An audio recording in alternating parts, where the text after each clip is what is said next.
Good evening, everybody, and welcome to another Indiana University South Bend pop-up university with our friends at Lang Lab. It's great to see everybody here tonight, and we have an exciting show featuring psychology professor Bryant, who's going to tell us about her very moving and important work in our community and beyond. So a little bit before we get started, this is a webinar that we're running through Zoom. If you look down in your toolbar area, there is a function that says Q&A. It looks like a couple of cartoon balloon captions, and says Q&A underneath.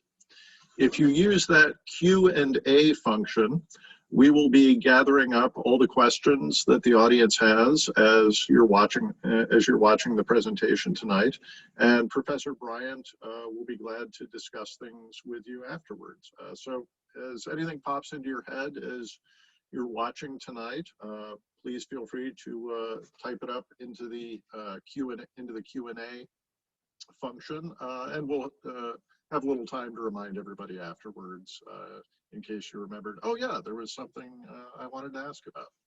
So anyway, that is there. So let's get on with it.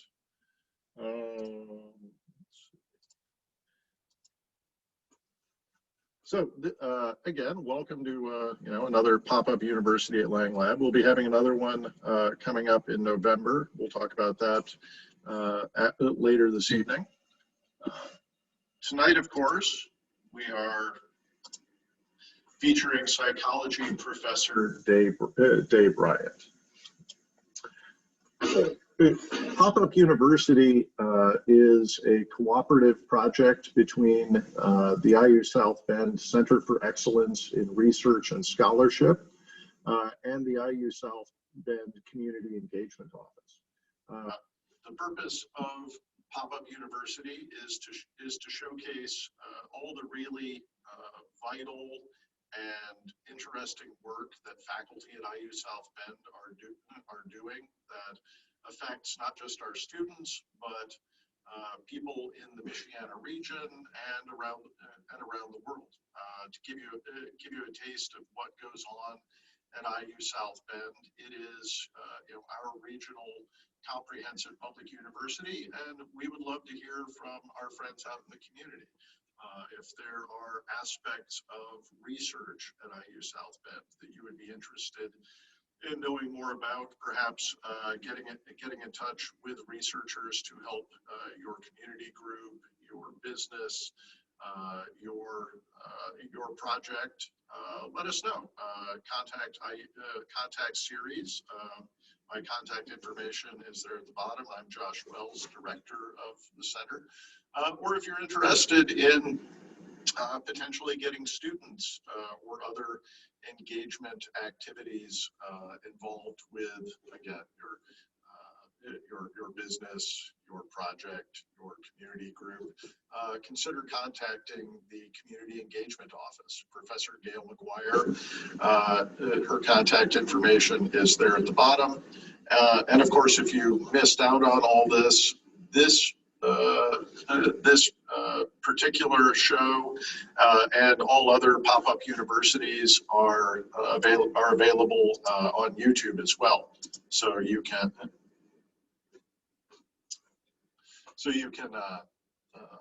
look at that. I would also like to thank our sponsors, Indiana Humanities especially, and the Indiana University Bicentennial Office, both of which have been instrumental in getting this program started and moving along, and of course the many IU South Bend departments and offices that have helped provide support for us, especially the College of Liberal Arts and Sciences and a great many the academic affairs and a great many other departments. But that's not why you're all here tonight. You're all here to see Professor Day Bryant. It is my honor and privilege to introduce to you tonight my friend and colleague Day Bryant. She's a professor of psychology, and I don't know how she ranks it, but I would say almost more importantly, definitely importantly, hi Day. She's a community psychologist. She explores the role of the arts in social change and community building. She partners not only with groups here in Michiana, but also works with groups in South Africa, Nigeria, and Rwanda as well. She's also the director of the Social Action Project at IU South Bend. Her research focuses on and activities focus on developing and replicating arts-based models for community building and empowerment, creating psychological assessment tools that are sensitive to differences caused by race, gender, and class inequities. And she works to establish university community partnerships to bring about social justice.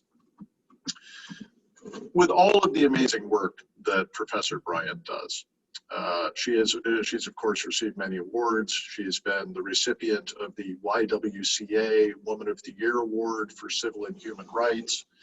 At IU South Bend, she's received our Lundquist Award, which is the campus's highest faculty award for people who have exhibited excellence in teaching and scholarly achievement and an important relevant service. In 2004,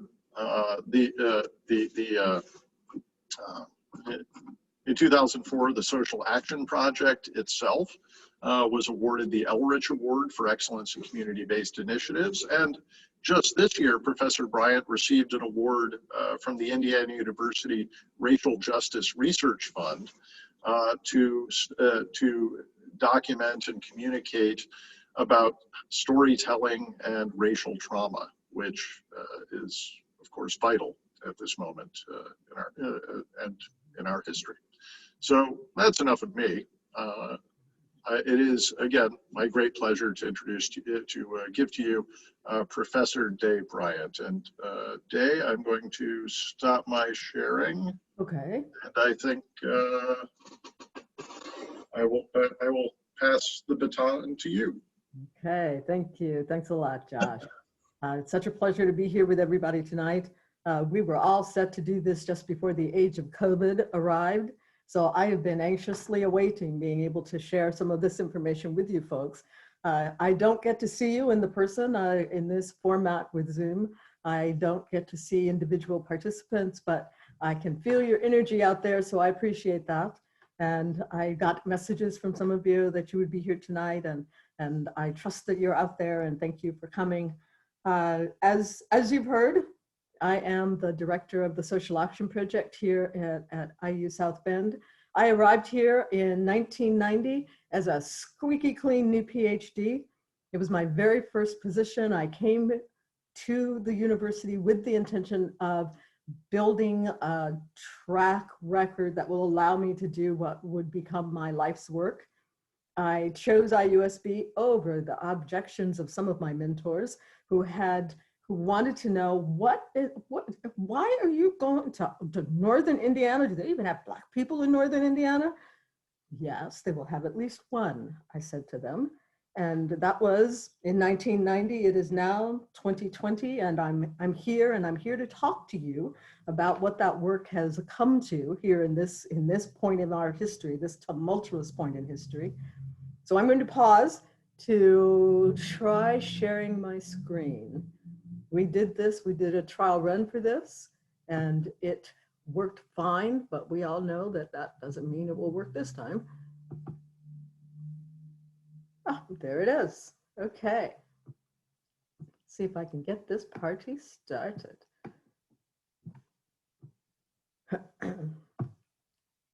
One of my sheroes, Angela Davis, gave a talk here in town a couple of days ago, and she spoke about the arts. She talked about how important the arts are as a way of educating our imagination so that we can begin to think outside those boxes that we tend to live in, that we're forced into by circumstances. And she spoke several times during the course of that talk about how important the arts are as a way of for us to advance social change, which is what I've been saying for all of these years. So it was great to hear that affirmation from someone that I hold in such high esteem. And I'm going to talk with you tonight about the ways that we've attempted to do that with SOCACT and the projects that we have underway. I won't talk about all of these, but I wanted to give you an overview. The way our project works is I work with a team of students and professionals and citizens from within the community. Some of them are here on this side of the ocean and others are on the other side of the ocean.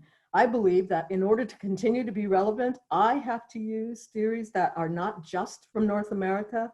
I have to teach theories other than just ours to the students that work with me so that we can all move forward into this new century with a more broad understanding of what justice means. What does justice mean around the world, not just here in our own country and within our own country and our own state and our own part of the state, all of that. So we have several initiatives that are going all at the same time, but it's a lot like spinning plates. You touch something because the plate's starting to wobble, or this plate over here is using a lot more energy, and so it's not necessary to do everything all at once. But each of these initiatives is rooted in my belief that it's possible to use the arts, use interactions with people as a way of being able to address social problems. Some of these that we're looking at are the school to prison pipeline. We're also taking a look at burnout, which is something I'll talk with you about near the end of this piece that I'll be doing this evening, and to some work that we've been doing with interfaith initiatives. And the Lightbringer was a part of that work that we're bringing forward into the work that I'll talk with you about tonight. But each of these tries to take a look at what are the complexities that are at work? What are the factors that are affecting people in terms of what exacerbates the problems that they're having, the problems that they're facing, social norms, economic disparities that they're dealing with, policy decisions, Supreme Court judges and rulings, interpersonal relationships. All of these come together in ways that a person is existing within this environment of all of these confluences, and how can we help folks make their way, navigate through all of that. So that is the foundation of all of SOCACT's work, that person environment fit, trying to understand what's happening, how much has had to do with the person, and how much of it has to do with factors that are pressing in on the person. So there are a couple of things we won't be able to address tonight just because we have a short amount of time together, but I do want to roll them out so that we can keep them in mind as we are looking at some of these very large issues. One of those things that I want us to keep in mind is the notion about narrative. Narrative shapes everything around us. It shapes how we live our lives. It shapes the life that we are able to live, the life we envision living. Who tells your story? But even more importantly, how long does their particular version of your story influence what you can do with your life? And that's where community engaged research comes in, because it helps us begin to look at asking people, what is your story? Help us understand so that we can then talk about things like reconciliation. If we're in different parts of the world, we can talk about peace. And what does peace mean, especially as you're looking at questions of privilege and questions of power. So all of these are large discussions that we have as myself and my team members, that I look at in terms of the books that I read or the conferences I attend, the conversations that go on in the evenings at the end of an initiative or at the end of the day as we're all sitting around, our community partners and I, and my students and our partners and I, we talk a lot, because that's an important way of being able to understand what are all the forces that are at work and how might we put them to the test, so to speak. This is a research design that is completely new in psychology, new as in the 60s and into the 70s. And this idea that we could talk with people in their own environment instead of pulling them out and putting them in a room where there's somebody with a, the white coat and the clipboard and the timer, but instead ask about how we can be of impact where people are. This is a research design that uses the same process as an experimental design. You start with a thought or a theory, you work through and you create a way of collecting data, you create a way of analyzing your data, you check it against your theory, you cycle around again. That's a very familiar research design. But community engaged research has some other steps that are included in it. And those steps have everything to do with how we are interacting with the people that we're working with. Because community engaged assumes that you actually are engaged with the community. And that often means that it's not a top down. There has to be reciprocity. There has to be exchange and empowerment for us to be able to do good work there. And that means we have to add in some steps at the beginning. I was having this conversation with my community psychology class this morning and trying to help them understand that their eagerness to come up with a design completely overlooks the community engagement part. And they struggle with that. We all struggle with that, because how do we do that? They didn't train us to go out and talk with people. They trained me to be a methodologist. So how do I add in all this stuff about building relationships? My interest has always been in understanding the comparison between what's happening on our side of the ocean and what's going on the other side of the ocean. As Josh was saying, we have operated in different countries over time. Currently, we are in South Africa. We never operate in two different countries at the same time. It's just too hard to keep it all straight.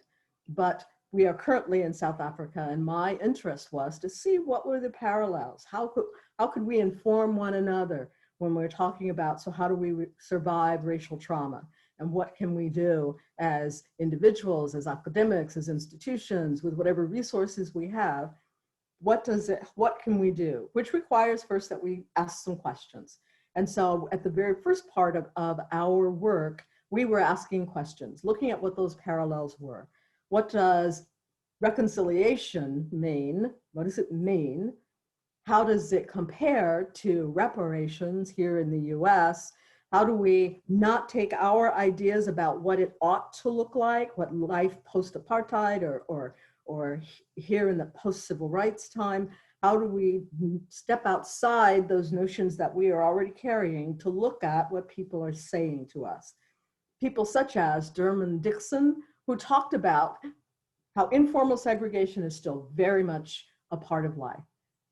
Anti-apartheid laws went into effect in the mid-90s, and still here, this particular piece was written in 2014, but we encountered it in our work as we moved around as truly an interracial team and realized very quickly that apartheid was over in law and in theory and in policy, but in terms of social consciousness, it was still very much there. So how do we get the lay of the land, and how do we compare that with what we find here as well?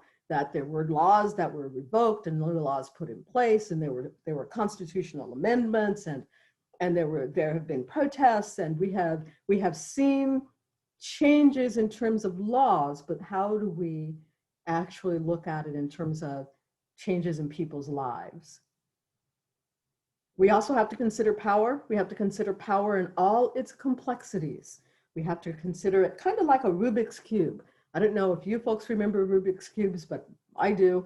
I remember what it was like to try and figure out how to get all the pieces on the correct side.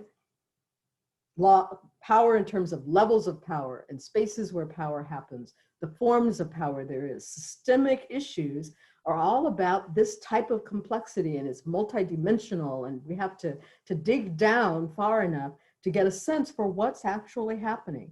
And this cube is a way of being able to conceptualize that, so that when it's time to look at what exactly is happening in terms of factors and forces that are at work, we can think deeply about it. Which moves us a little bit further in our cycle to actually beginning to engage stakeholders.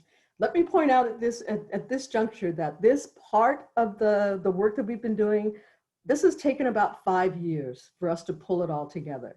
partly because we're working with people who are halfway around the world, but also because these are complex issues. And every time you pull a thread, there's all of these other things that we need to consider. So we've worked very hard to be conscientious about being prepared to get to the point where we're talking about, so what is the research design going to be? Part of that is questions of privilege. Who gets to travel to South Africa? Who has the latitude? Who has the resources? Who has the time? Considering our students and the fact that they all have big plates that they're spinning in their own lives. When we travel there, we're there for a month. What does it take to have the opportunity to be somewhere outside your daily routine for a month? Who has the privilege of being able to do that? How do we face the fact that laws and attitudes are very much different things? We can create laws and not change attitudes. So as we're working in South Africa, and we know its history, and we know the issues that people have faced there as they were dealing with the fight against apartheid. We know what issues we're facing here in the fight against racial terrorism. So how do we work with those two on different sides of the ocean? And what do we do about the fact that we get to leave? When we travel, we're there, we work on the ground, we work directly with individuals, we travel the neighborhoods, but then we get to go home. So we have to be very aware of what ripple effect our actions create for the people that we'll leave behind. Narrative, as a way of understanding what's going on for people who are living in a place that we only visit once a year, is an important part of what we do. We've taken this phenomenological approach because it allows us to get at those complexities so that we can think about the Rubik's Cube kind of a notion of how power is, so that we can look at all of the different dimensions of manifestation that racism and racial terrorism appear, that it can be individuals and institutions, it can be cultural in the way things are set up, it can be structural, it can be all of this multiplicity of things, which we can't get at with a survey. We have to have people tell us their stories. We've done that in a number of different ways over time. The Youth Community Theater, we've done poetry jams. The Lightbringer is the most current of our attempts to get to draw out stories from people so that we can begin do that expansive imagining that allows us to understand what are the ways that these stories have shaped people and will shape our lives. The Lightbringer has been a part of the ramping up that we've done toward the work that I'll be talking about with you at the end of my segment here. We created a gathering of faiths. For the first 20 years or so of SOCACT's work, it became clear that what motivates people to get involved in justice work is a belief tradition, their sense of spirituality. By whatever name they witness that or manifest that spirituality, that is a driving force for them to take a look at justice issues that have to do with rights, that have to do with privileges, that are about being able to live the life that you are looking for. So these are people who came together for a weekend in June, or in July rather, and we talked about these issues in a spiritual context so that we could begin to get some of those stories, get a better understanding of what it was we were facing when it came time for us to put together this larger piece. The picture you see there was my creative planning team. They worked with us for 6 months to put the gathering together. It was held here in South Bend and at a faith-based institution that gave us space, literally just gave us space so that we could pull people in. And we pulled in people from around the area who came to talk about justice questions in the context of spirituality. We were doing similar type of work across the ocean. We were working within a neighborhood. We moved through separate neighborhoods. One of the questions that I get often is, did we go into townships? We have only gone twice into townships. We meet people otherwise outside of those areas, mostly because it is the history of racial violence is still current history. And people are concerned. Who are you? Where you come from? Who sent you? Why are you here? And it is a production. It is a complex production to go into these areas. And I'm traveling with people who are, some of whom are left have left Indiana for the first time, not just left the United States, have left Indiana, have left their city for the first time. And I just can't then drop them into the middle of the Black townships in South Africa. That is way more unpredictability than I think I can take on in one single trip. So no, we don't spend a lot of time in the townships, but people do come into the town. We work in Durban, and we work with them in whatever area they want to meet us. Often they're very public areas. We do whatever work we can with what we have to work with. The folks that you see loading on the big box that has the Lightbringer inside, these folks are in the artists. They form the artist collective that created the Lightbringer for us. It was 2 years in the making between when I said, please, I need an interactive sculpture that's public art that I can use to continue this quest to understand the issues that we're each facing on our two sides of the ocean. And these are the folks who created it for me. And someone took this picture of me sitting on the box. I was so excited to finally have the Lightbringer coming. We'd been working on it for so long, and it was on its way here to the States so that we could start the next part of our work, which is starting to identify what are we going to look at. We spent all of this time reading, we talked to people, we went to places, we tried to get an understanding of what we're dealing with. And now we get to the point of, so now we have all this information, how can we begin to put words on it so that it's possible for us to get to that step where you're designing the research. We have stories in the Lightbringer that come from South Africa. Each of those feathers has been filled out by people who were at workshops with Robin and his crew. They held workshops at refugee centers and in the neighborhoods. They went to their community centers. They flagged down people on the street. They were very committed to the work. And each of those feathers has a thought or an idea or an image that we can examine to try and understand what are the pieces that we need to put together. One of them allows, and with that, it allows us to be able to talk about how do we put together something that is a good map of the terrain that we're looking at. The Lightbringer itself is composed of all of these feathers. Each of these feathers is a story. And that story will help us understand the complexities that are at work and help us to see that what it looks like on their side of the ocean. You'll notice that one of these feathers talks about saying no to plastics because climate and climate change are real issues. We have found that the issues that we talk about here, economic issues, climate change, family structure, all of those are issues that we also see on the other side of the ocean. We brought the Lightbringer here to the US.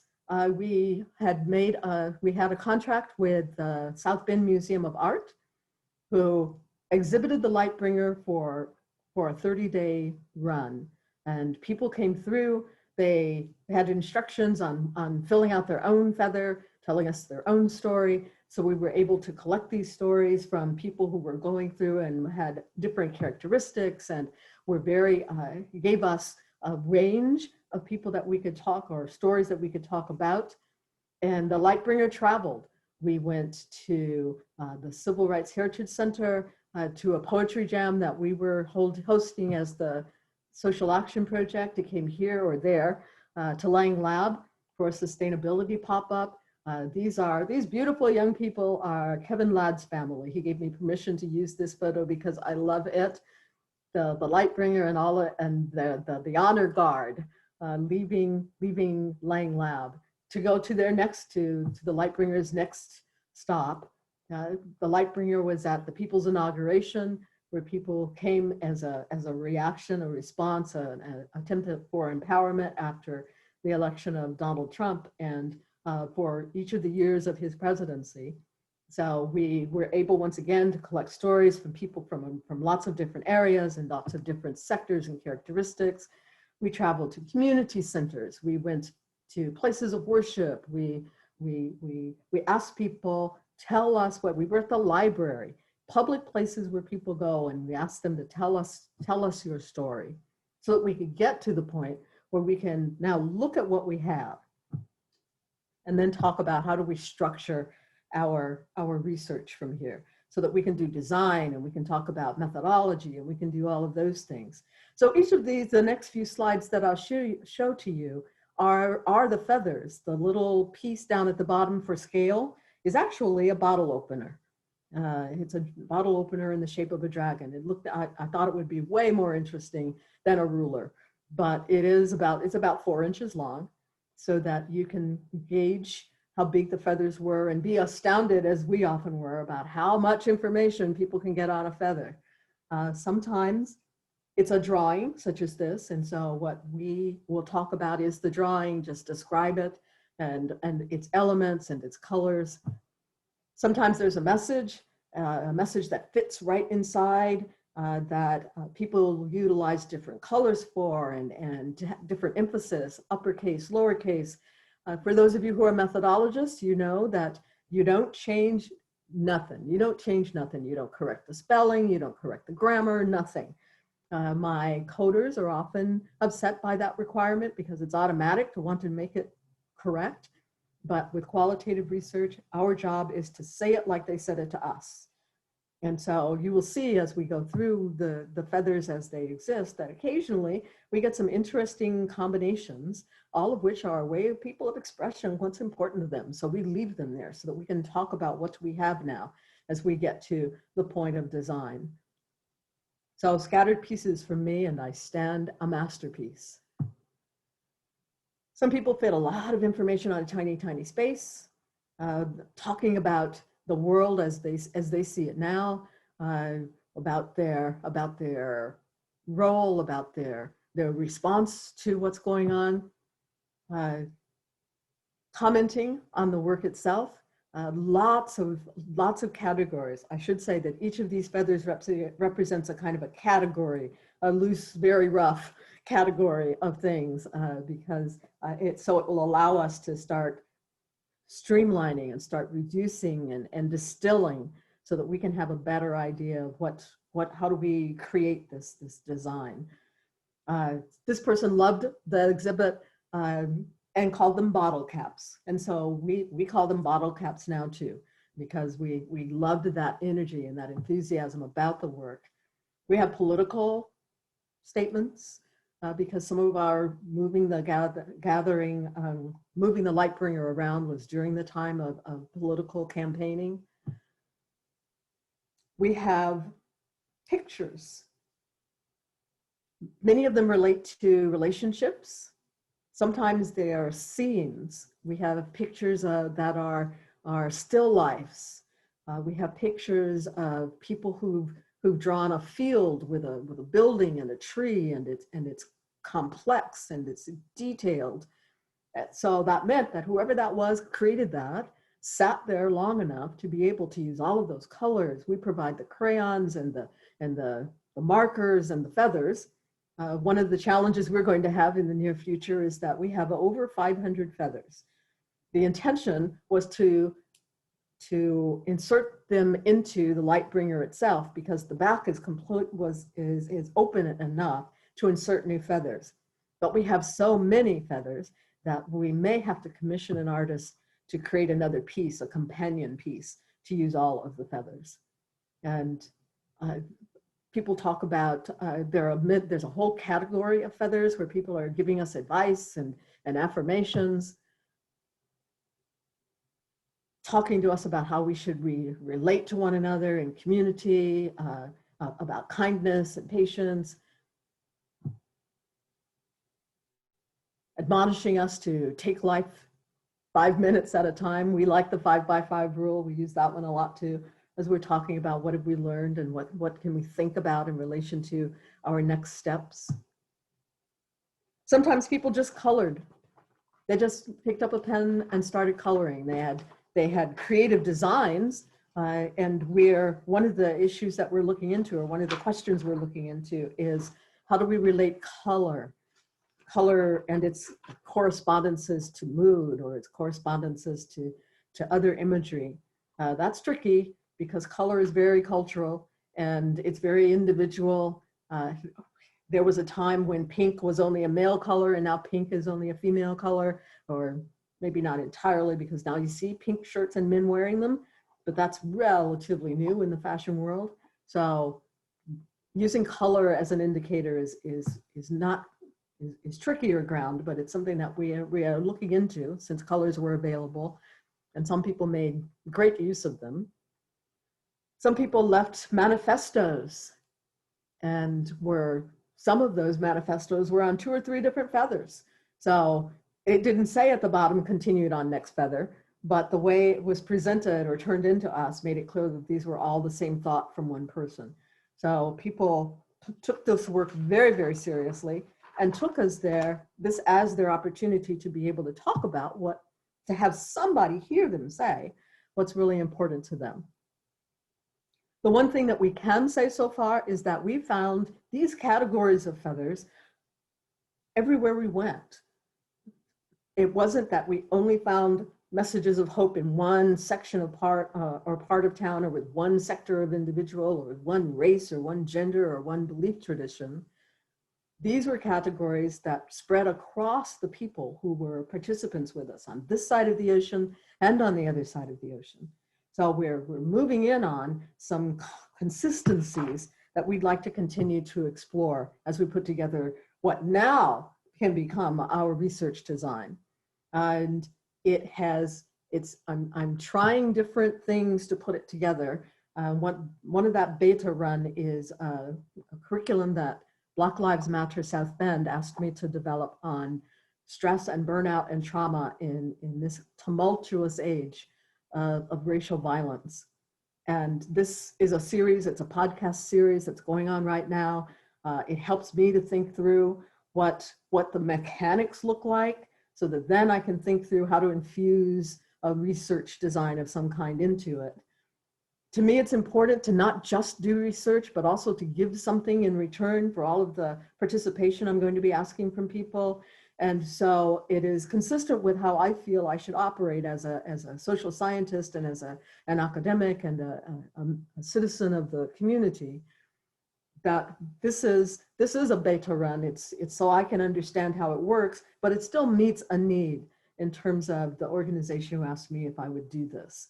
And this allows for that reciprocity that I talked about, for building relationships, for building a track record and a history with people, so that when it comes time for us to talk seriously about what research might look like, we have that history.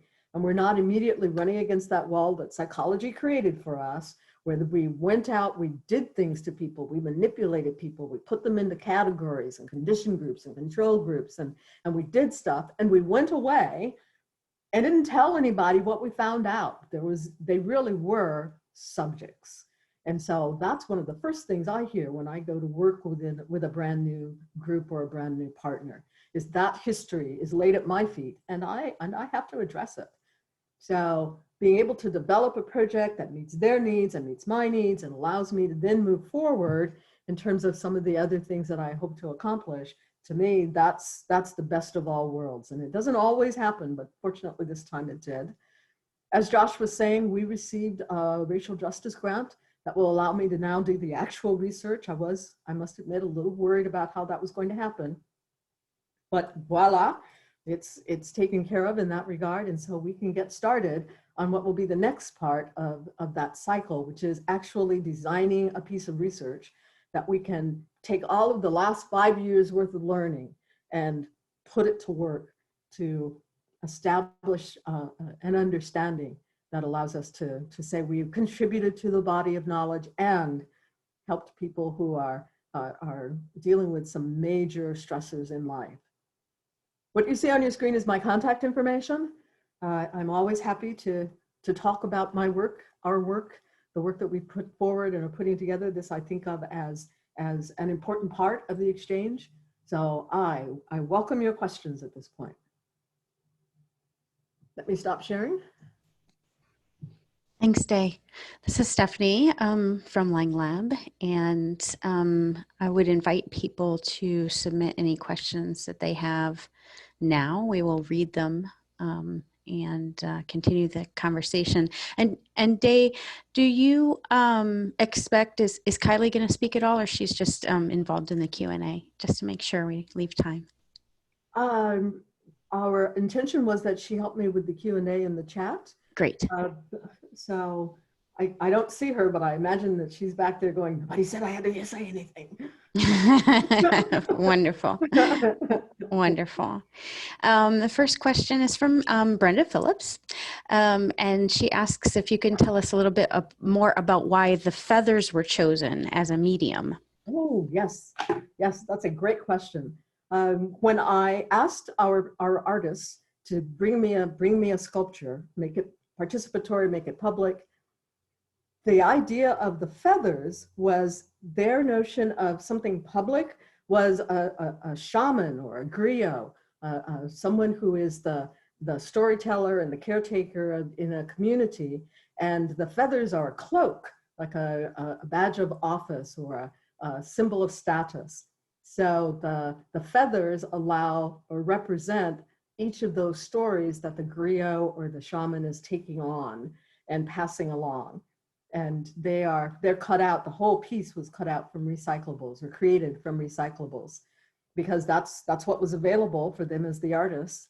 These are things that people are discarding, so they're easy to come by, they're cheap, they take some processing, but it serves multiple purposes. You get to they cut the feathers out from consumer packaging and use recycled bottle tops and telephone wire and everything they could get their hands on, essentially. But the feathers allowed representation and continuing to add to the piece in a participatory way. Great, thank you so much. I had an additional thought while you were talking. This research seems so methodical and Yes. and thoughtful. I wondered if you had any specific thoughts around how to move, if there are ways in which you can move quickly, if necessary, to respond to community needs when there's so many different layered and interplaying factors. I'm thinking, particularly about some of the events this year, and this research is very thoughtful and I think to me more seems like a long-term restorative, I think that's the word I'm looking for, restorative practice. Do you feel, and have you been involved with anything that maybe is a little bit more quick turnaround for needs in the community right now? They are. The way I've laid it out to present it to us tonight, or to you folks tonight, was to make it clear that it had an arc, but each of these elements were in response to an emergent need in that moment. This piece that I'm doing for Black Lives Matter is because of what's happening now and the fact that racial trauma is at the forefront. So how do we address that, and how do we talk to people or create a space to deal with the issues that people are struggling with and that have been driven to the surface? The Interfaith Conference was also a response to a need that was in that moment. So my challenge each time someone calls us is to think about how we can be responsive, but not get drawn off our path. So how do we do that? And so each of those different elements, if you look at them individually, it looks as if we're all over the map, but really we're not. They are our need to respond in the moment to something that people need and still work toward our ultimate goal of creating this piece of work. Yeah, that's great. Next question asks if you can tell us a little bit more about how you came up with the themes. Is there a technique for doing that? And how do you teach your team how to come up with these themes? That's where the long talks and debates and the back and forth come in. It's a combination of having read everything we can get our hands on that seems to be relevant, as well as sitting down and talking about it and looking at what laying out in front of us, what these feathers are, what are people saying, and is there something that keeps recurring, or there are things that seem to be forming themselves into clusters or groups, and how can we defend putting all of these ideas into one cluster or one thought? And over time, we are able to, having laid all that out, my way to do that is Post-it notes. I don't know what I did before Post-it notes. I have the big ones that you can put on the wall, and then all the different sizes and all different colors, and I can move things around as it seems necessary to to have things come together into these clusters and themes.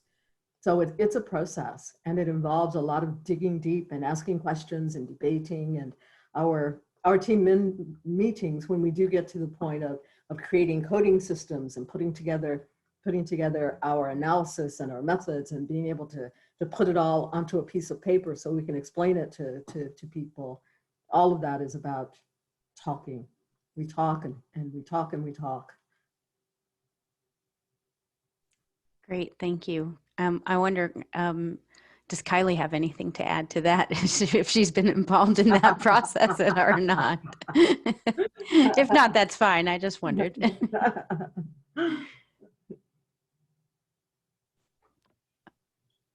So Kylie, are you being silent? I'm back behind the No, I am paying attention.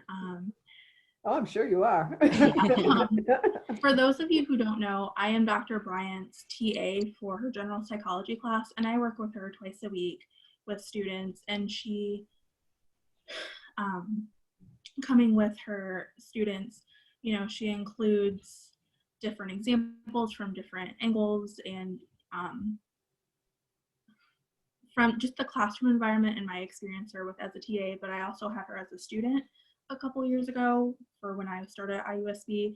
It's just been an enjoyable experience seeing her different angles and bringing her ideologies from the Social Action Project and using those in real world events to teaching, you know, the next generation of psychologists or the next generation of professionals and things along that nature. It's just been a very rewarding experience.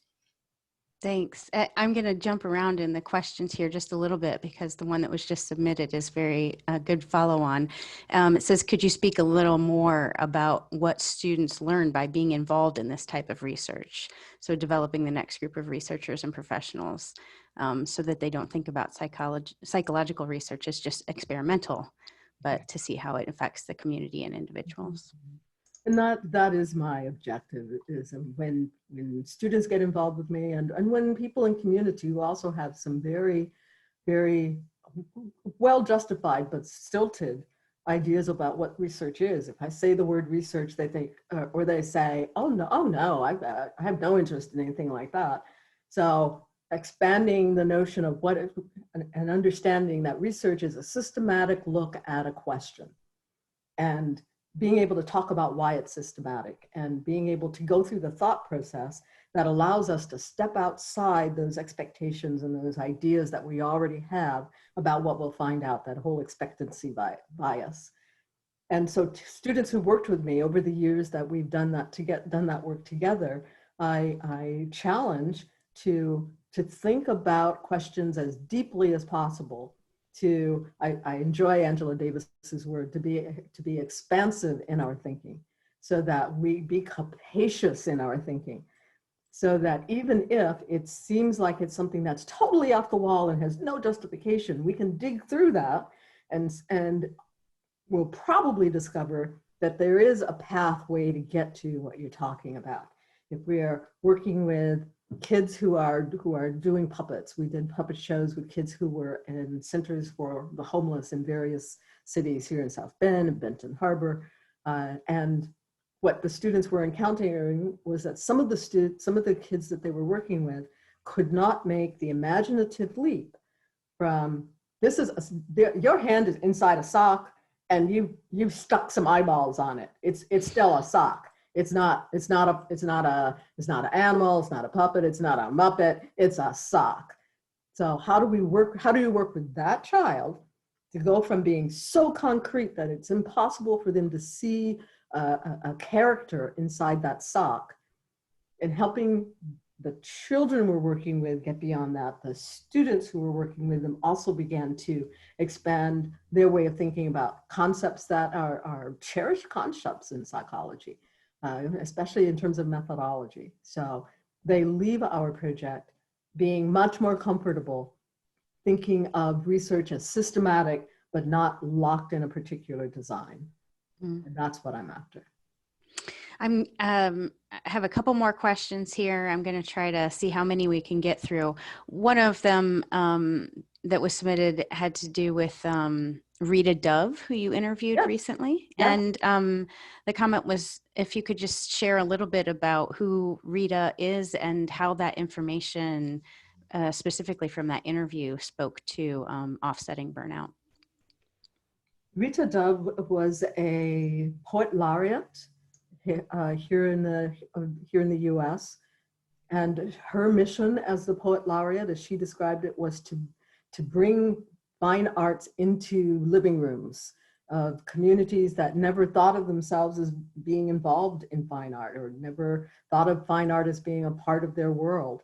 And all of her poetry was about living in this dual world. She was a joy to talk with, and talked a lot about how we can use the arts and use poetry in particular as a way of being able to express those things that we just don't have the language for, the imagery for, to just put words on paper so that you can get that expression into some form, and then you can massage it or change it or add music to it or anything you might want to. And the pieces that she talked with us about, I thought were fabulous, because she did instill that. As she was working with the audience, we were there at the Civil Rights Heritage Center, and her questions, the responses to questions were wonderful in bridging that gap that people were perceiving or might perceive between what a poet does and what's going on in my life. Great. One maybe last question. We'll see if we can sneak two together here. Okay. Jay Vanderveen asks about involving the public in the middle of the process. So when you begin to form research questions based on their data, and are you able to ask sort of what they want to learn and gain from what you have learned from them? And also, I think I'll try to shoehorn that into another question, which is sort of what happens when you realize the themes coming forward, and how does that speak to you, especially as you find them so much similarity across different spaces and places? The involvement of people in the process is a continuous process. It's a continuous cycle back and forth. This is what we saw, what did you say? And we go back and forth like that. We don't necessarily only use public forums, but we have in the past. We also meet people for coffee, or we go with them into some other public event, so it's a constant exchange. It's a constant reciprocity. It's not that we take stuff, we go away, we peer at it, and then we decide we know everything. Instead, we are doing a feedback loop, and that loop helps to inform us as we're moving forward from there. And I've already forgotten the other half of your question. Well, I think it was, sort of like, what is the feeling, and are you surprised or gratified? Without putting words in your mouth, like, what is the feeling when you realize, like, that especially that we have so many similarities across different spaces and places in the type of research that you're looking at? Well, I can't say that I'm surprised by it, because as the child of a military family, we moved every year of our lives. And so we had ample opportunity to see in all of these different places that we lived, the similarities in the terms of the lifestyles and the people. And then I think I became a community psychologist as we were growing up. And so what does bring me joy is to be able to talk about this in a context that isn't just me recounting my memories. It is instead a thing that we have thought out with some detail and in some steps, so that we can have greater confidence that it isn't just our finding what we expected to find, but more that we have been able to ask questions in ways that allow people to address these things that appear to be very similar. Great. And Josh, I know I want to turn it back over to you to close.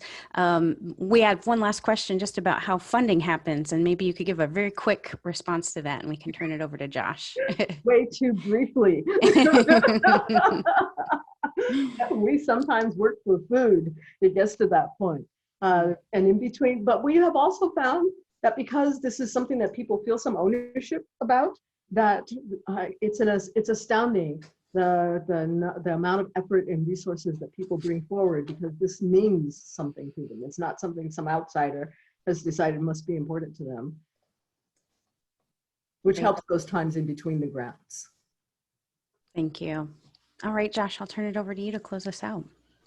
All right. Well, thank you, Dave. This was incredibly moving. Wonderful, wonderful to see the story behind the sculpture. I feel lucky that I got to see it before everything shut down. I hope everybody in our audience tonight gets to go out and see it face to face soon enough. So it's pretty It's cool. an impressive piece of work. Yeah, fine work with it. It glows. It really is. It glows. It does. Well, thanks everybody for coming tonight. A reminder. Let's see if I can share this correct. See if I can share something one last time correctly. Next month, we will have Professor Anne Magnan Park from our English and French discussing her work as a translator. Love like a translator, make bridges, not walls. Guaranteed to be another moving and exciting discussion of human interaction, and hope to see you back here for it. Again, thanks to all of you. Thank you to Professor Dave Bryant. Thank you, Stephanie. Thank you, Kylie. And we'll see you all next month. You can share this on YouTube tomorrow. Links will be up on the Pop-Up University webpage, and hope to see you all soon. Take care. Bye.